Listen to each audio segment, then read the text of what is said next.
Je crois que les neurosciences sont une science sur la manière dont fonctionne le cerveau, mais on a intérêt, je pense, à garder ça en parallèle avec les découvertes de Freud.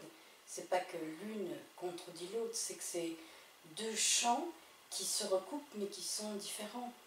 Puisque Freud, c'est surtout l'impact du langage sur la formation des rêves, de ce qui est inconscient, des symptômes, alors que, bien sûr, pour que le langage puisse s'exprimer et fonctionner, il faut que le cerveau fonctionne, puisque c'est une des particularités du cerveau humain,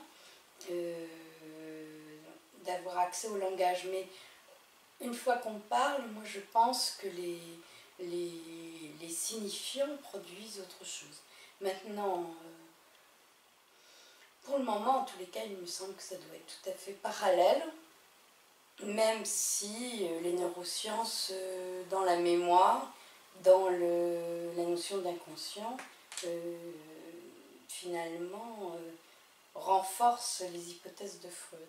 Mais je ne pense pas qu'on puisse travailler de la même manière par rapport aux découvertes de Freud et par rapport aux découvertes des neurosciences. Ça se recoupe. Mais en fait, la psychanalyse travaille avec un cerveau qui permet la mémoire et le langage.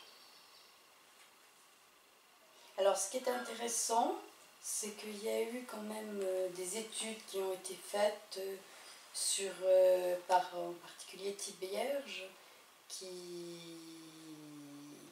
a fait des études sur la particularité du stade du miroir qui se décompose dans la psychose et qui se décompose aussi dans les maladies d'Alzheimer, avec le vieillissement.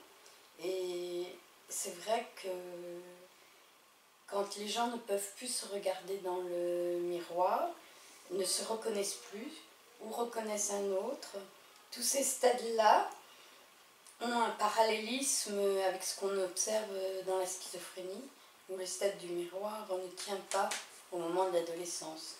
Donc c'est quelque chose qui interroge, mais voilà, je pense qu'il faut que chacun garde son champ de recherche, je pense.